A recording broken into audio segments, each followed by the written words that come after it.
kebetulan dikasih uangnya udah. Jadi buat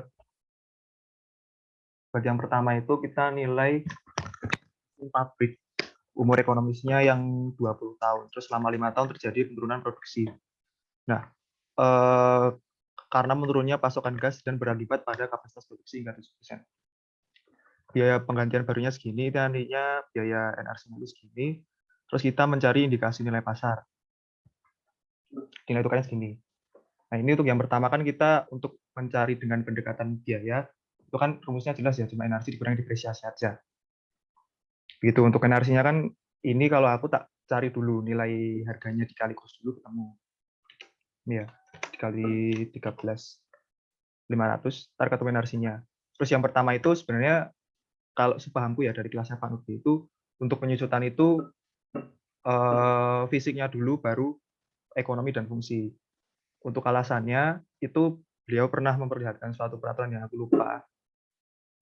Tapi itu pokoknya kayak gitu. Tapi karena ini bentuknya kan perkalian kan sebenarnya, cuma perkalian aja. Jadi harusnya sama. Cuma biar lebih on track itu satu-satu. Jadi fisiknya disusutin dulu, baru ekonomi dan fungsi. Nah, untuk yang pertama itu penyusutan fisik. Untuk penyusutan fisik itu kan ada beberapa metode ya dari yang kemarin itu. Salah satunya itu melihat dari umur ekonomisnya. Ini kan umur ekonomisnya 20 tahun. Nah, umur ekonomis itu yang seperti apa? Umur ekonomis itu umur di mana aset itu punya manfaat ekonomi, artinya bisa kita berdayakan. Di posisinya kita segini, tapi umur ekonomisnya masih segini. Nah, untuk menilai depresiasinya kan otomatis tinggal dibagi aja kan. Gitu. Jadi selama 20 tahun kita udah pakai 5 tahun itu berapa depresiasinya? Kan 2/4-nya, 50%. Tuh. Nanti ketemu, kita kurangin deh. Ini ya, NRC-nya dikurangin sama penyusutannya, 25%. Ini satu itu, ini berapa tadi? Ini sebenarnya sama aja kayak kita ngitung ininya. Ini depresiasinya itu segini, 40 ini kan. Ini kalau misalnya satu-satu, jadi NRC-nya dulu, terus kita kurangin depresiasinya. Persamaan matematika aja. Sama aja hasilnya segini. Terus yang kedua itu mungkin ini yang agak orang-orang agak beda, mungkin ada yang udah ngerjain. Jadi untuk yang ini itu kan penyusutan ekonomi sama fungsi itu digabungkan. Untuk yang kasus ini itu penyusutan yang ini, yang apa namanya terjadi penurunan produksi itu penyusutan ekonomi. Jadi kalau secara sederhana penyusutan fungsi itu dari fisiknya karena digunakan. Kalau fungsi itu karena ada barang lain yang lebih efektif. Jadi fungsinya dia itu menurun.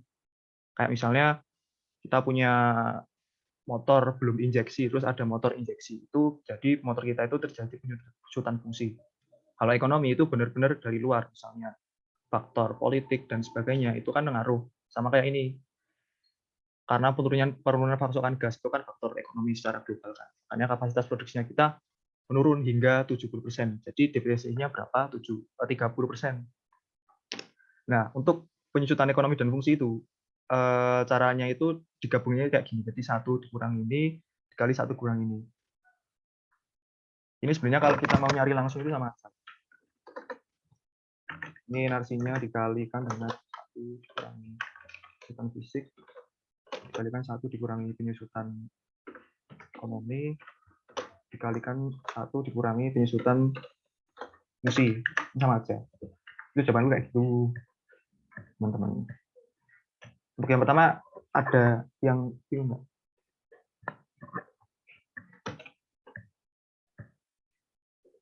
Aman ya?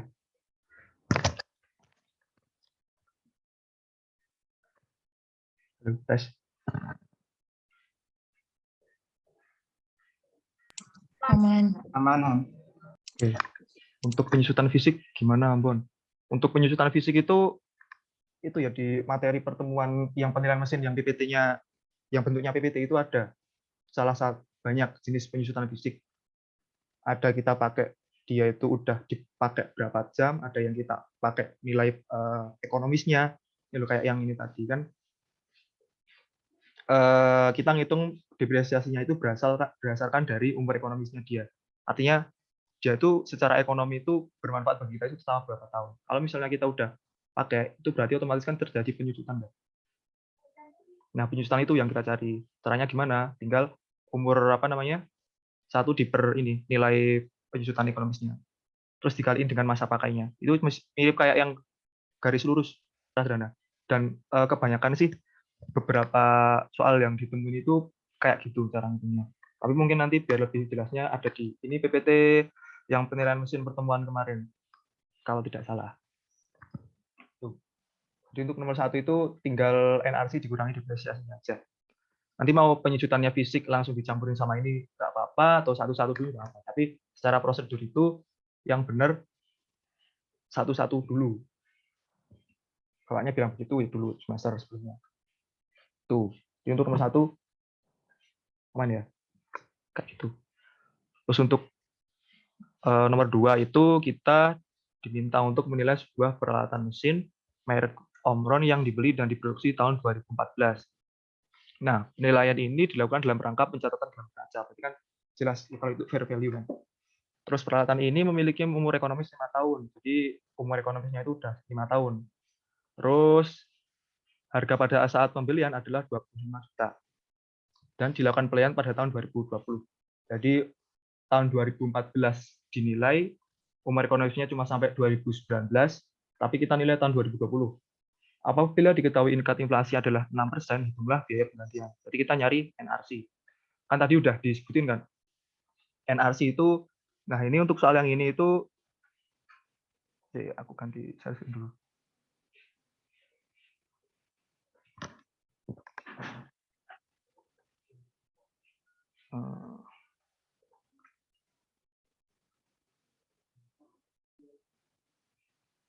Belum keluar ya? Wah, sorry guys, nge-lag. Responding, so.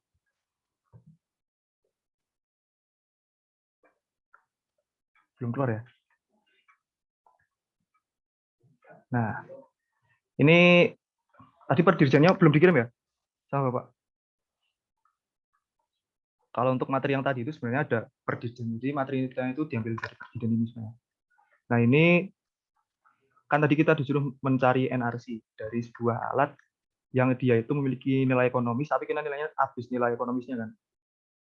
Nah, untuk metode yang digunakan, nah ini metode yang ada di materi tadi. Ada data historis. Data historis itu kita nyari biaya-biaya yang digunakan pada tahun-tahun sebelumnya. Terus ada metode koefisien harga. Koefisien harga itu sederhananya rumusnya itu sebenarnya pakai prinsip future value aja. Dan nanti rate-nya diganti sama inflasi. Nah, ini yang menjadi poinku itu adalah terhadap aset-aset yang umur ekonomisnya itu telah habis. Kayak tadi kan, kita nilai tahun 2020, padahal nilai ekonomisnya itu cuma 5 tahun. Artinya tahun 2019 itu sudah selesai kan. Dia nulis nih, kalau diperlukan pengecualian dalam menghitung NRC-nya. Terus aku tanyalah sama temanku, ini gimana kalau begini, apakah benar? Terus dia tanya kepada Pak Nurbi, dijawabnya, di dalam peraturan ini itu menekankannya bahwa penggunaan metode koefisien harga itu sebaiknya pada barang-barang yang dia itu nilai ekonomisnya itu belum habis loh. Jadi sebaiknya, ada kata-kata sebaiknya. Kalau misalnya datanya kita nggak tahu, nggak ketemu, nanti kita bisa, ya nanti tak kirim. Jadi nih, koefisien harga diperoleh ini. Umur objek penilaian dari tahun perolehan sampai dengan tahun pemegang. Paling tinggi sama dengan umur ekonomis. Ya, ini metode koefisien harga yang tadi. Ini HP. Ini persis banget kayak rumus future value. Ini ganti PV. Ini I-nya diganti discount rate sama kan. Sama kan. Begitu. Lagi ya. Cek kayaknya ada.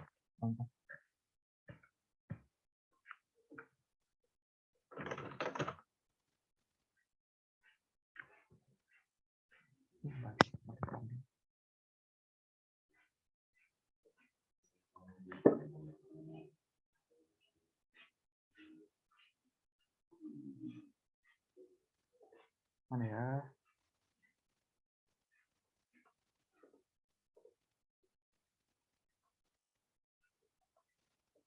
Ada salah satu contoh di namanya. Ini soalnya enggak tidak terlalu banyak. Cuma Kalau misalnya konsepnya belum dapat, emang agak abu-abu.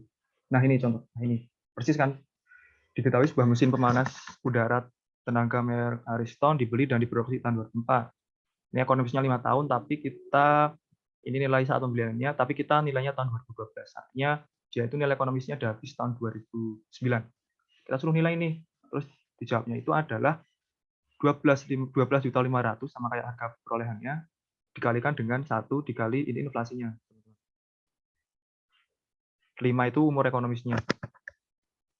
Nih, sama seperti yang dijelaskan di peraturan sebelumnya, kalau untuk metode koefisien harga, periodenya itu pakai nilai umur ekonomisnya. Di misalnya kita tahun penilaiannya lebih lama atau lebih besar daripada umur ekonomisnya, kita tetap pakai umur ekonomisnya.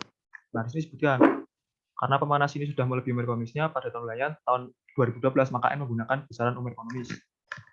Itu kurang lebih gitu. Aman ya? Aman, Bun. Saya pengen nyari yang ini dulu, yang sebaiknya sebelumnya. Mana sih? Sebaiknya koefisien harga sebaiknya.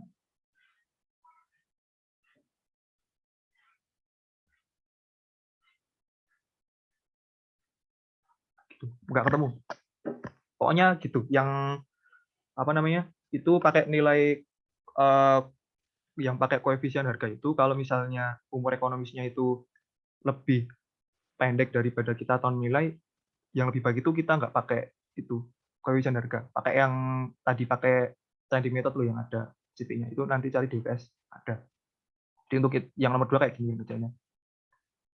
Jadi ya ini kita nyari NRC pakai metode koefisien harga, tulis saja.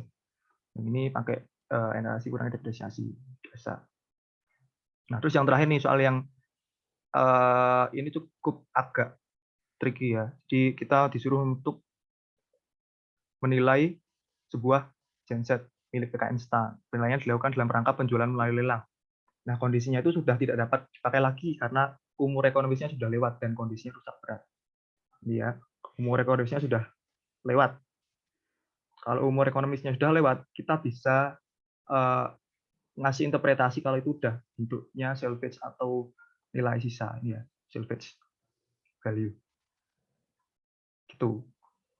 Nah, itu fungsinya buat apa? Kalau kita udah tahu nih, dia itu barangnya untuk apa, kita akan tahu dia itu barangnya dinilai secara apa. Apakah kita menilainya itu sebagai sebuah mesin yang bisa digunakan atau sebuah barang rosokan. Barang rosokan bahasanya besi lah, besi sisa-sisa gitu. Gitu. Terus ini merek tipenya dan sebagainya. Nah, ini karena kita udah tahu di awal ini kondisi genset itu sudah tidak bisa dipakai karena umur ekonomi sudah lewat. Umur ekonomi sudah lewat, artinya dia itu salvage value atau scrap value atau nilai sisa.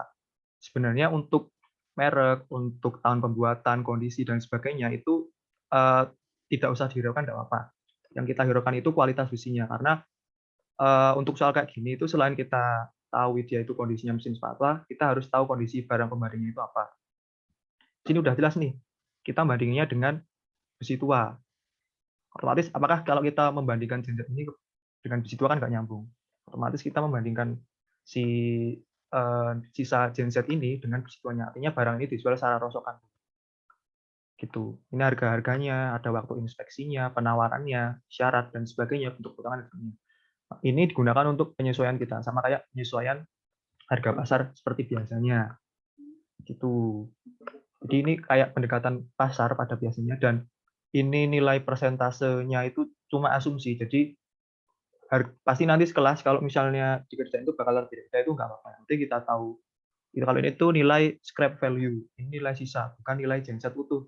Karena apa? Nilai ekonomisnya sudah habis dan sudah tidak bisa digunakan. Terus yang terakhir, objek pembandingnya aja besi tua. Kan kita nggak mungkin bandingin sebuah genset dengan sebuah besi tua. Logikanya gitu. Jadi pertama itu besinya itu ditimbang berapa, 1.750. Terus harga per kilogramnya itu dari objek pembandingnya yang akan kita sesuaikan. Ini yang akan kita sesuaikan. Terus ini waktunya, ini karena waktunya berhubungan sama-sama November 2020, jadi tidak ada yang perlu disesuaikan.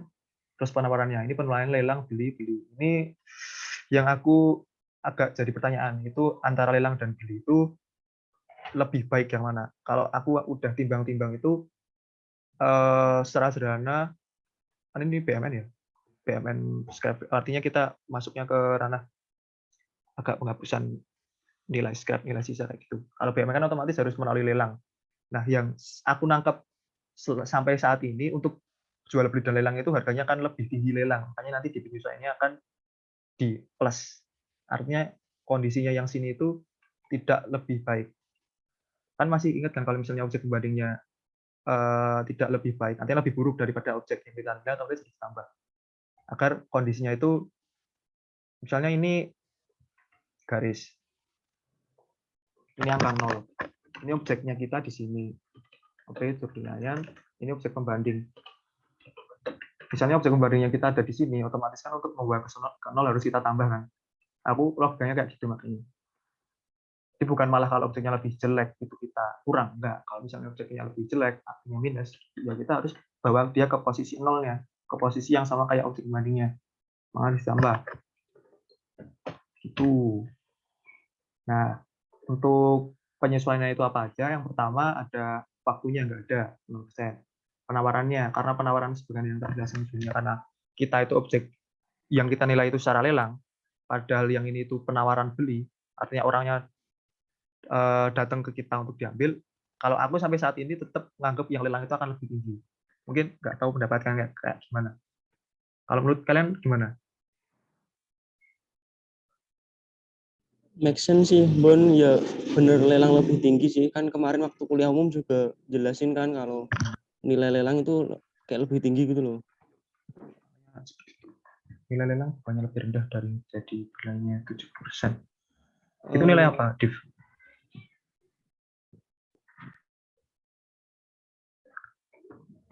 Gimana, Div?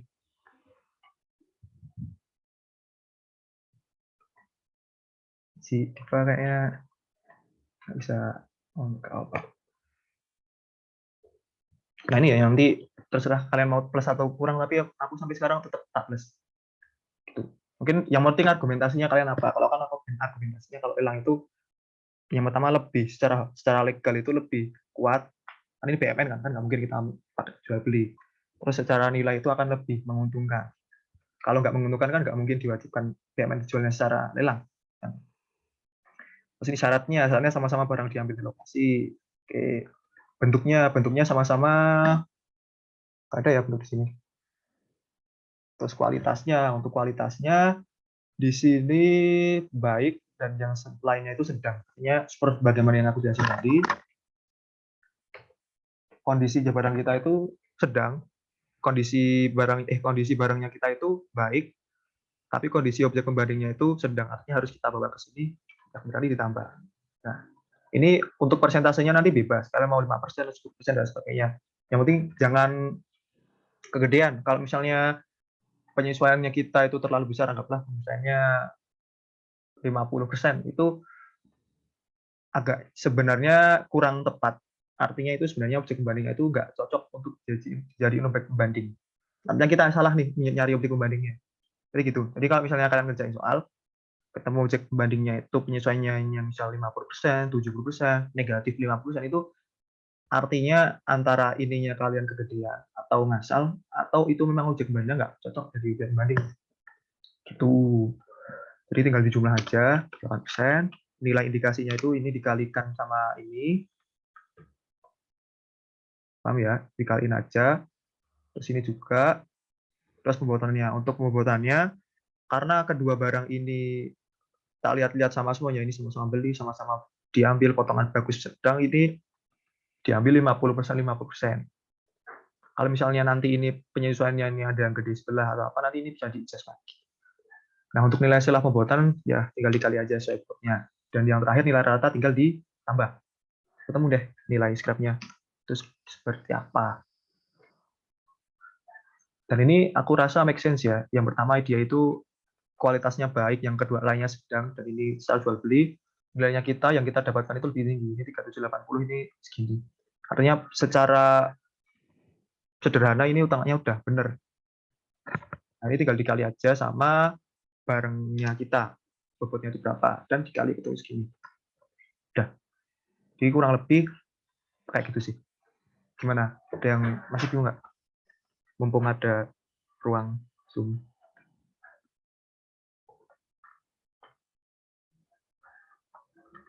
Boleh nanya nggak, Bon?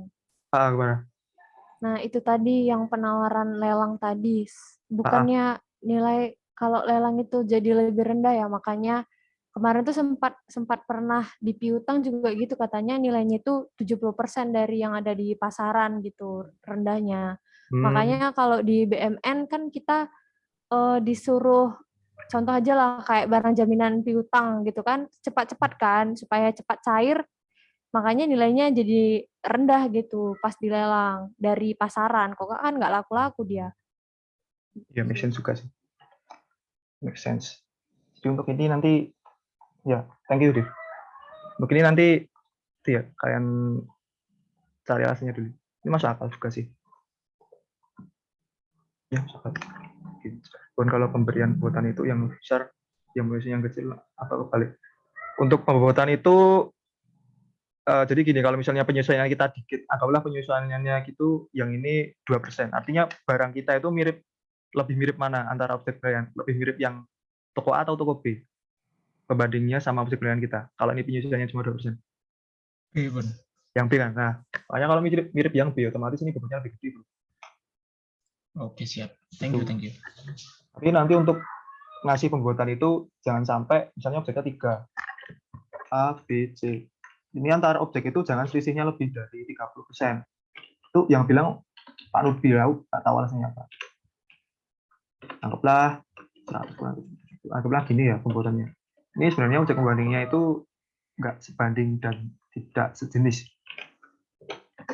Sebanding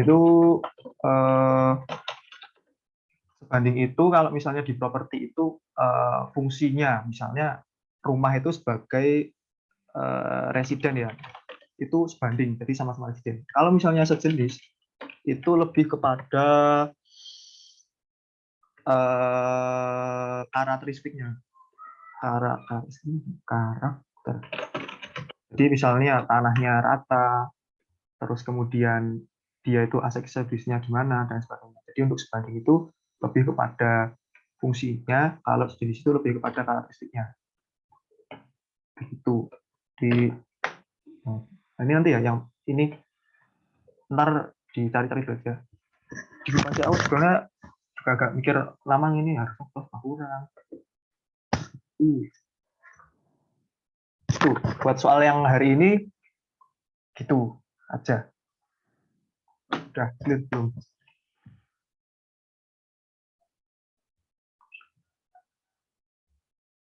Aman? Oke, thank you, Bon. Bon yang nomor 1 umur apa efektifnya tuh 5 ya? Umur efektif? Iya. Berarti 5/20 langsung bisa. Bisa. Ya sama aja, Pak. Ya kan ini 5/20 kan? Sebenarnya. Iya sih. Iya gitu. Oke. Ada tuh rumusnya di PPT kalau umur. Ada. Nah, itu. Wis, kuy. Aman lah yo. Ada yang menurut kalian aneh nggak kerjaan ini? Atau ada yang beda kayak Giva tadi? Boleh. Speak up.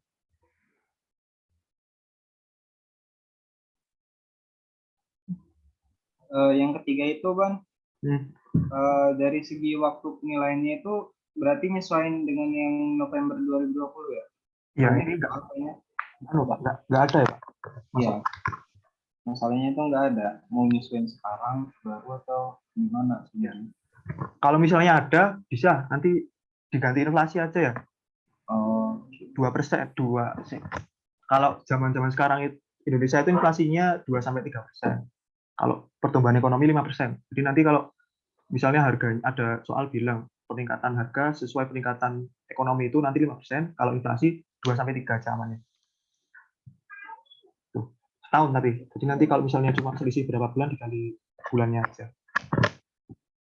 Itu sih.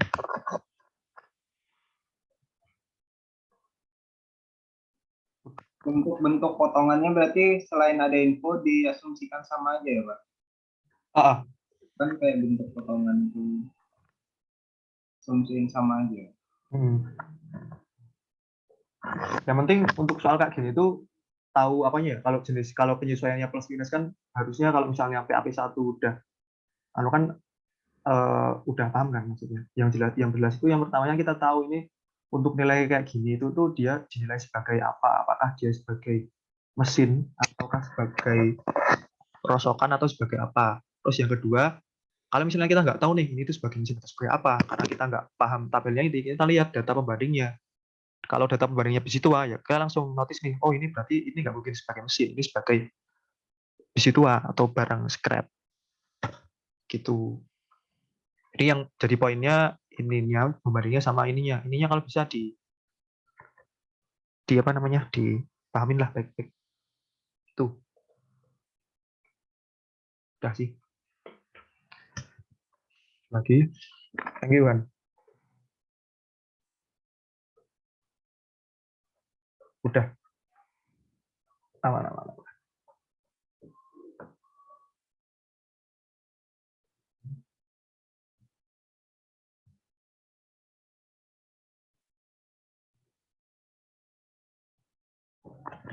Apa ada itu enggak lagi.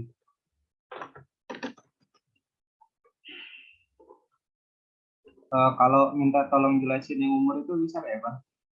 Kurang paham itu. Ini. Iya, agak kurang paham. Bapaknya kurang jelasin. Iya, emang beliau kayaknya tidak menjelaskan. Jadi untuk yang kayak gini itu yang pertama kan mesin dibuat sampai dia itu nggak bisa dipakai, artinya dari awal dibuat sampai nggak bisa dipakai. Namanya umur fisik. Jadi fisiknya misalnya mesin berarti besinya itu fisiknya itu sampai berapa tahun dia itu bisa masih menjadi bentuk besi. Kalau misalnya ini kita beli terus dipakai terus kita dinilai, ini namanya umur penggunaan aktual. Jadi artinya ketika kita udah beli terus pakai terus nilai, itu namanya umur aktual penggunaan. Untuk umur ekonomis itu bedanya sama umur fisik adalah umur ekonomis itu perkiraan kalau mesin itu bisa memberikan manfaat ekonomi. Manfaat ekonomi yang seperti apa ya? Kalau kita buka pabrik, anggaplah pabrik tepung itu bisa kita buat untuk memakai tepung.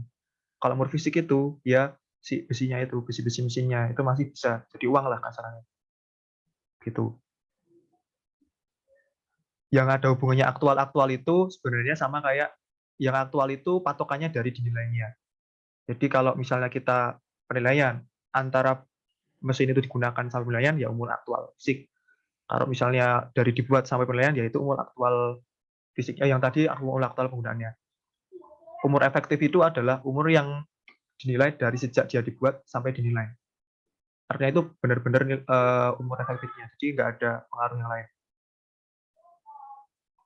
Untuk yang umur gitu aja sih, yang dipatokin itu umur ekonomi sama efektifnya biasanya. Nah, di sini makanya dijelasin kan kalau dia itu udah dibeli terus langsung dipakai selama 5 tahun. Tadi dia itu umur apa namanya? Umur aktualnya. Terus yang bawah umur efektif sama kayak aktual, soalnya ini babis dibilang pakai kan. Terus 20 itu umur ekonomisnya. Makanya rumusnya gitu. Sejauh ini yang tak amin kayak gitu sih. Nah, Berarti fokus ke umur ekonomis sama efektif ya, yang biasa dipakai. iya. Umur efektif sama ekonomis itu ngaruh ke, selain ngaruh ke depresiasinya, itu juga ngaruh ke kita nanti nentuin berapa persentase dari depresiasi. Di PPT ini kalau nggak salah ada beberapa persentase itu yang dipengaruhi dari kondisi mesinnya. Misalnya ya contohnya salvage atau scrap itu di PPT ini itu dijelasin kalau depresiasinya itu 90%.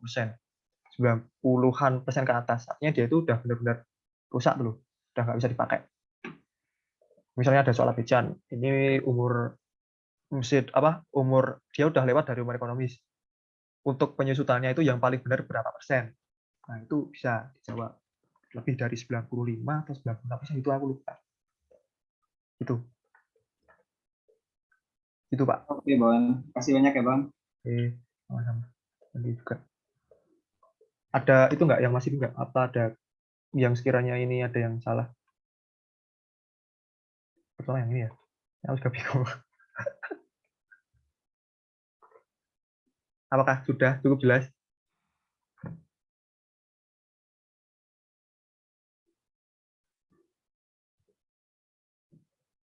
Aman, Bon.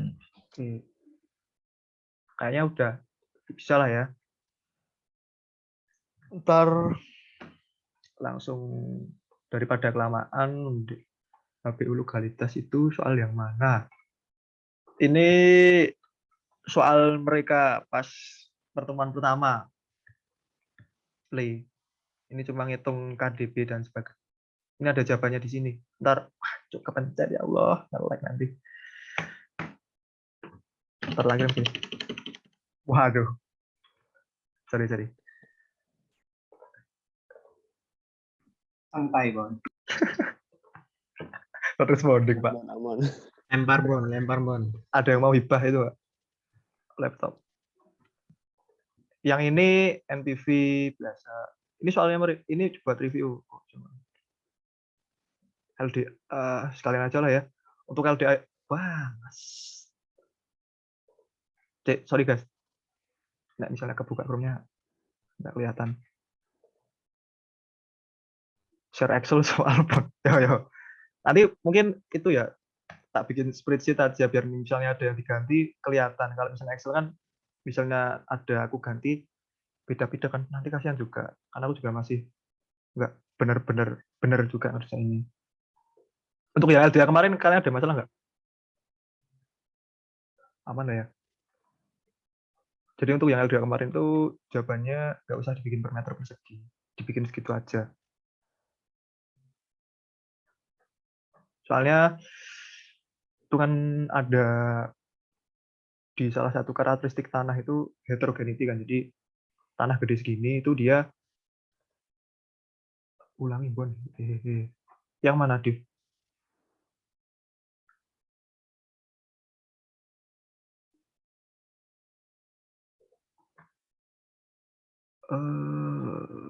Yang mana, Div? Yang diulangi?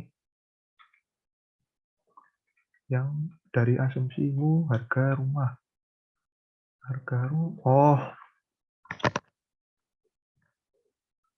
Untuk yang ini karena jujur soalnya tidak lengkap, artinya yang nggak ada penjualan itu selama satu periode berapa, terus dia itu pengembangannya untuk rumah tok itu berapa, itu nggak jelas. Jadi kelompok kemarin juga sampainya aja ngerjainnya.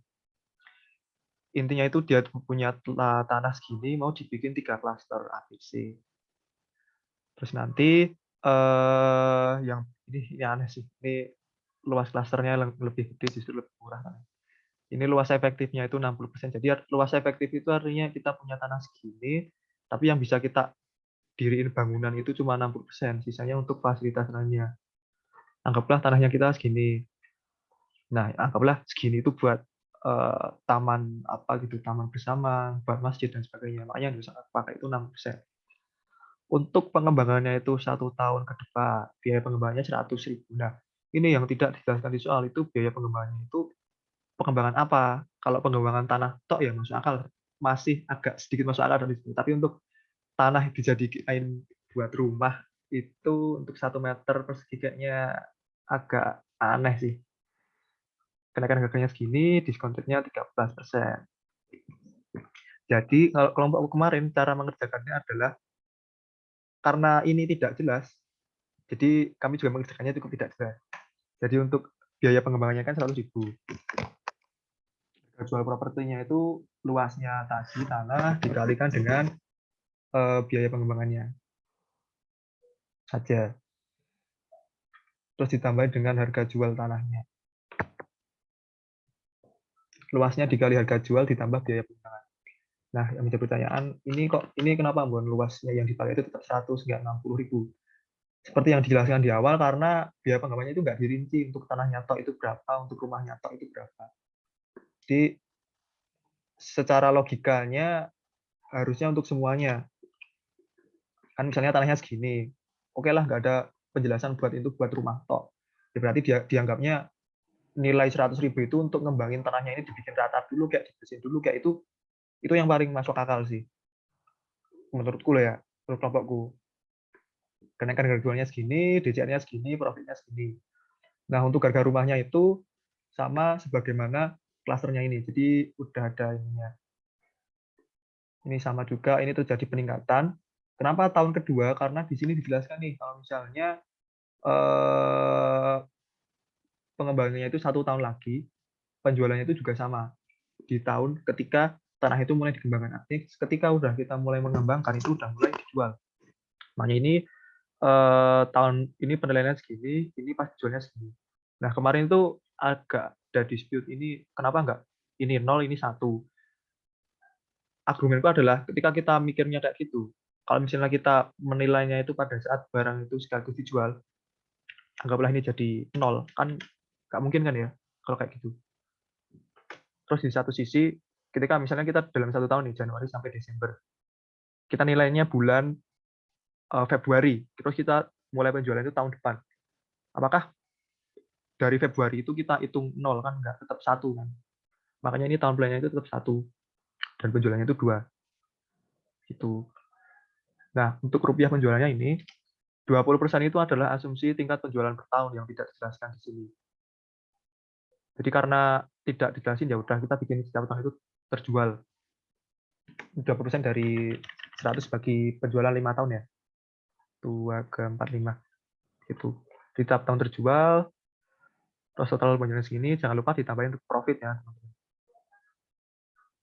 Ditambahin margin profitnya itu dari mana? Dari profitnya dikali total penjualannya. Ini sama aja, mau klasternya kalian dulu tambahin profit dulu, apa total ditambahin profit dulu, nanti sama aja.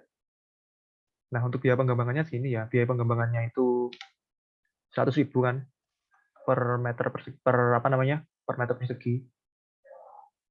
Tapi baru 50%.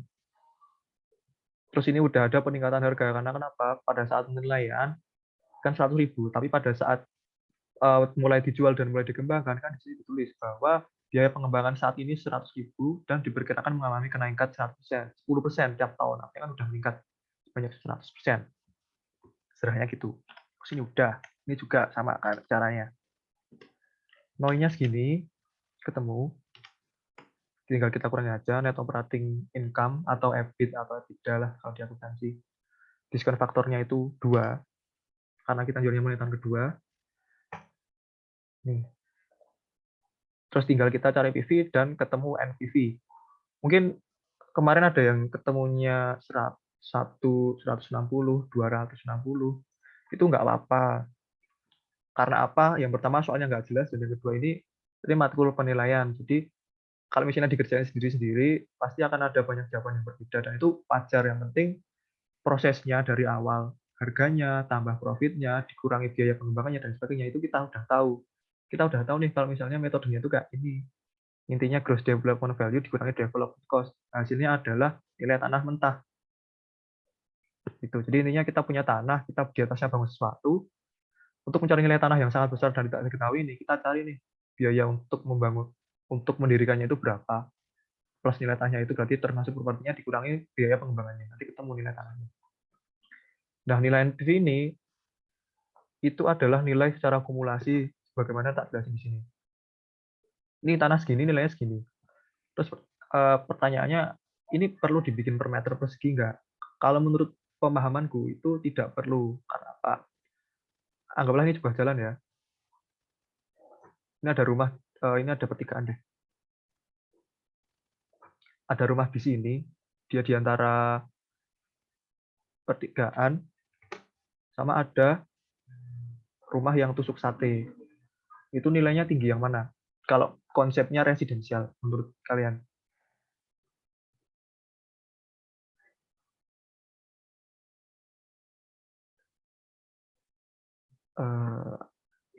Gimana? Simpang ya. Yang pertigaan. Iya, yang ini. Kalau untuk konsep residensial itu rumah yang ditusuk sate itu agak kurang. siapa ya? Bukan. Nah, benar, benar, Pak.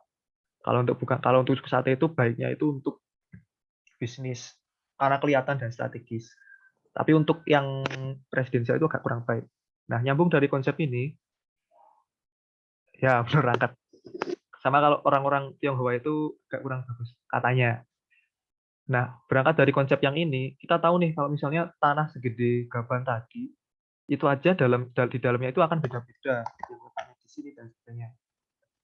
Makanya untuk yang pemahaman ini, kalau menurutku pribadi nggak usah bikin ngadep persegi. Ini alasannya ini. Di eh, di materi pertama kan nggak salah ada yang namanya karakteristik tanah. Ada prinsip heterogen, artinya beda-beda. Artinya tanah yang sudah gede tadi kita mau cari per meternya itu nggak bisa. Tanah di sini sama di sini itu akan beda. Belum lagi tanah yang ada di pinggir jalan, dekat satpam dan sebagainya itu akan berbeda, coy. Makanya agak kurang tepat. Tapi kalau misalnya di soal disuruh nyari ya udah cari aja. Tapi kalau misalnya nggak disuruh nyari sampai sini aja udah benar. Kalau menurutku. Nah, kalau misalnya kalau untuk nyari per meternya itu pakai apa sih? Ya kita cari pakai pendekatan yang lain lagi. Begitu teman-teman semuanya. Ya, keuntungan pengembangan itu gimana?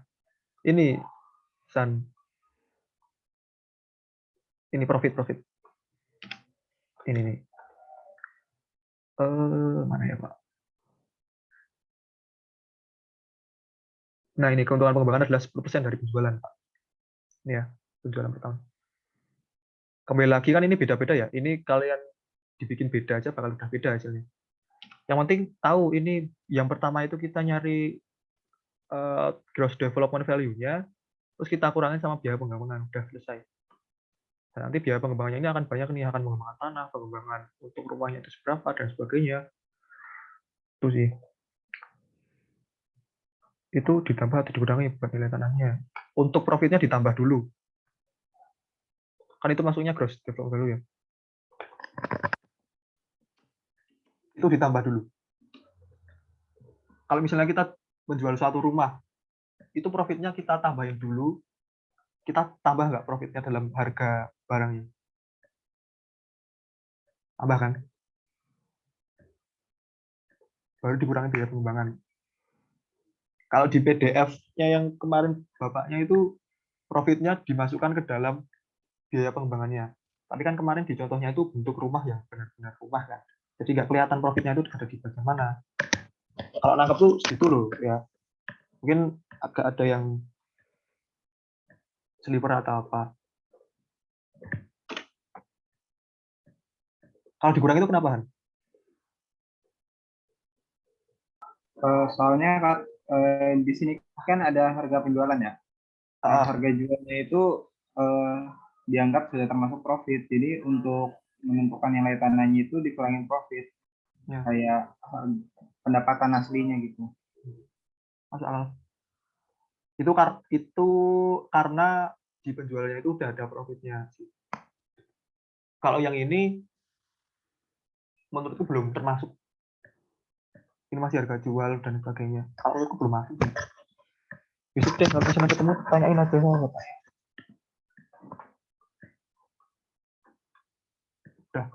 Udah sih. Jadi untuk yang pertemuan selanjutnya itu kemungkinan ada ini, tapi nama belum selesai. Sorry ya.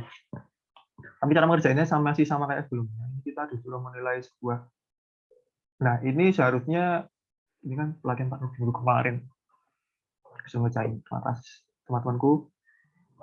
Ini penilaian barang bergerak. Jadi untuk meluruskan aja, jadi yang tadi itu bedanya apa sih sama yang sebelumnya. Untuk yang sekarang itu sebenarnya kita menilai bukan jadi benar-benar spesifik barangnya itu sebagai barang yang nggak kita untuk jadiin duit, nggak ada pendapatannya. Artinya barangnya itu tidak digunakan untuk aktivitas produksi atau aktivitas ekonomi, nggak kita jadiin untuk dapetin uang. Karena apa alasannya? Karena untuk materi tadi, sebagaimana aku kan udah share si video kan per Dirjen 12 2012 itu untuk penilaian dari sebuah barang bergerak yang ada di lingkup namanya per Dirjen kan otomatis dalam suatu kementerian itu. Jadi tadi itu kalau kalian notice itu pendekatannya cuma ada pendekatan kalau nggak salah pasar sama biaya kalau nggak salah. Nah, kenapa itu nggak ada pendekatan pendapatan? Ya karena itu barang milik pemerintahan, mau dibikin pendapatan kan agak kurang tepat ya. Makanya itu pakai pendapatan sama biaya doang yang ada di contohnya soal. Nah ini selain given itu, ini yang value-value ini soalnya tadi aku masih mengerjakannya pakai pemahaman yang sebenarnya, jadi masih belum pakai koefisien. Ini pakai metode koefisien harga. Untuk jumlah unitnya itu dari mana? Itu dari NUP. Jadi kalau dalam suatu barang di pemerintahan itu setiap barang ada NUP-nya. Satu barang satu. Makanya kalau cuma satu kan satu. Ini 1481 sampai 52 kan berarti 9, 10, 1, 2 ada 5 sampai bawah. Contoh kali ya, satu aja. Ini kondisi baik dan sebagainya. Ukurannya segini, tinggal dikali aja umur ekonomisnya. Untuk nomor ekonomisnya, sebagaimana yang dijelasin tadi, di materi terakhir yang Bapaknya menyuruh kita untuk membaca sendiri, itu untuk yang materi sekarang, itu tiap-tiap barang itu punya umur ekonomisnya sendiri-sendiri. Itu berangkatnya dari sebuah asumsi. Materi terakhir, guys. Responding ini. Jadi sambil nunggu ini laptop tentang ini, jadi barang itu dibagi menurut karakteristiknya. Nah ini salah satunya ini nanti yang akan digunakan untuk nyetuk penyusutannya.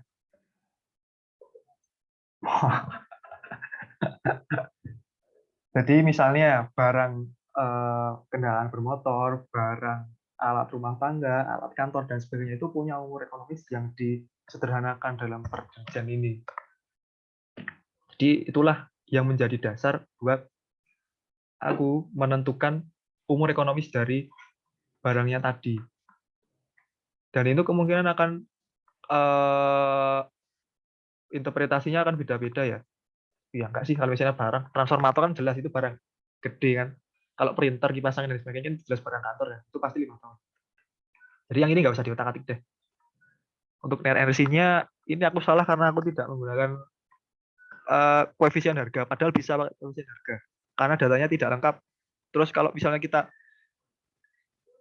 kan pilihannya ada 3, kita ada 4 kalau salah. Ada pakai history yang itu susah dan menyebalkan, koefisien harga yang kayak FV biasa, trending method yang kita harus nyari data di peningkatan itu kan trending method itu kan sebenarnya peningkatannya itu dapat dari indeks harga konsumen ya. Jadi dalam satu barang itu dalam tahun ke depannya itu meningkatnya berapa, dan itu banyak revisinya, Bos. Jadi bayangin kita nilai barang tahun 98 sampai sekarang yang ada banyak revisi kan pusing ya. Jadi paling enak itu pakai koefisien harga aja. Terus untuk equivalent modern itu pendekatan yang menurutku agak aneh ya. Saat kita kalau menurutku agak aneh. Bukan bermaksud gimana-gimana. Itu. Nah, ini untuk penyusutan fisiknya itu tergantung pada kondisinya. Kondisi scrap baik dan rusak berat tadi, seperti yang aku jelaskan sebelumnya di awal banget tadi, itu akan ngaruh ke penyusutan fisiknya. Ini aku ambilnya dari yang materi tadi. Di terakhir juga kalian lihat. Kalau misalnya kondisinya baik, itu berapa? Antara 0 sampai berapa puluh persen. Ini aku ambil nilai tengahnya aja, biar aman. Terus nilai setelah penyusutan fisik. Nah, ini penyusutan ekonominya ini yang sebenarnya belum aku cari sih. Penyusutan ekonomi apa fungsi nanti bisa diisi sendiri aja deh. Ngikut kalian aja. Yang penting tahu konsepnya itu seperti apa. Nah, ini kan benar kan, kita nyari penyusutan fisiknya dulu, baru penyusutan fungsi dan ekonomi. Soalnya kedua hal itu tuh sebenarnya agak kurang benar kalau misalnya langsung dicampur secara peraturan. Terus untuk nilai setelah penyusutan, udah kita lihat aja. Untuk nilai pasarnya tinggal dijumlah. Jadi habis disusutin fisiknya, disusutin secara ekonomi. Untuk pendekatannya semua pendekatan biaya. Aman. Jadi itu untuk yang ini, kalau aku boleh pesen ya itu ngerjainnya membuka per dirjen 12 tadi. Gitu. Jadi kurang lebih kurang lebih gitu sih. Ntar kalau misalnya Pak Nurbi ada latso lagi di minggu ini, bisa deh. Nanti aku minta masukannya aja. Terima kasih yang sudah ngasih masukan kalau misalnya ada salah atau apa. Begitu. Jadi kurang lebih itu. Materinya itu nanti kalau ada hitungan ya LDA, mesin, sama barang bergerak. 3 itu aja. Gitu sih. Mana? Terus yang soal kuis kemarin itu ada satu yang salah. Jadi nanti kalau misalnya notice, nah ini sih, nah. Itu ada yang kemarin itu yang aku luput itu yang bagian ini, Mas. Buka aja. Itu nggak tahu itu jawabannya benar atau enggak, tapi semoga benar lah ya. Inilah yang ini. Ini nomor soal terakhir, kedua terakhir. Coba dibuka. Ini ada apabila sebuah nilai sewa kosong itu 5 juta per bulan, tingkat diskontonya sendiri, gitu ya. Ini tingkat diskonto.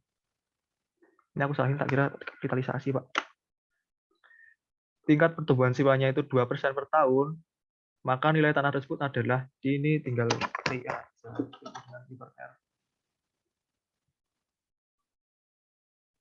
I per R.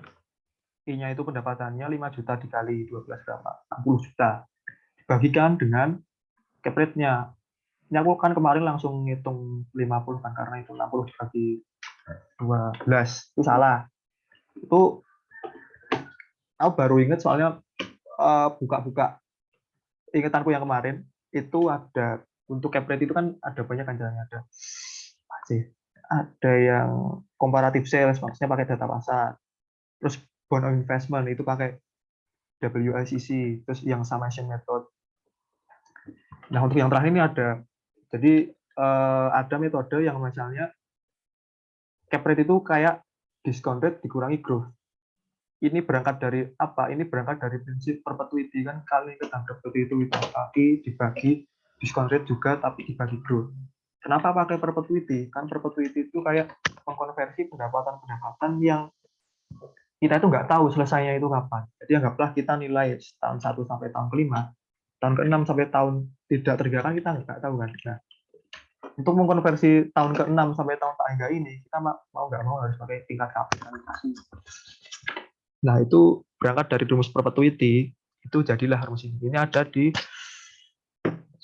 peraturan OJK tentang apanya aku lupa, apakah tentang plan properti atau apa. Jadi tinggal 5 kali 12, 60 juta dibagikan dengan 12% dikurangi 2% bagi 10, ketemu 600 juta. Itu udah aja. Untuk yang lainnya sepertinya udah benar sih. Kalau salah ya udahlah. Untuk yang hitungannya ini kayaknya aman. Udah, kurang lebih gitu. Jadi itu aja ya. Sampai saat ini untuk kelas Dusko seperti itu materi yang dibahas, latihan soalnya juga. Jadi semoga membantu ya. Kalau misalnya ada yang salah atau ada yang menurut kalian nggak benar, langsung konfirmasi aja. Gitu. Udah ya? Apa ada masih yang itu? Bingung? Oke, sama. Thank you, Han. Aman ya?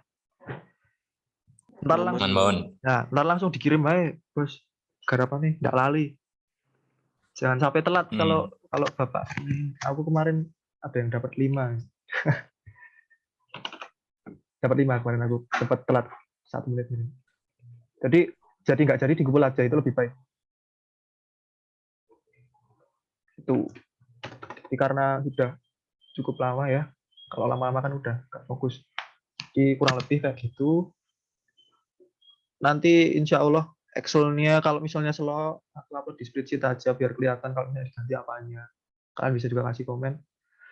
Di sini aku kirim di grup ya. Tuh, di kurang lebih kayak gitu. Karena jadwal kita sampai besok udah selesai. Selamat berlibur, teman-teman. Terima kasih. Assalamualaikum. Makasih, Bon. Makasih ya, Bon. Thank you, Bon. Terima kasih, Bon. Makasih, Bon.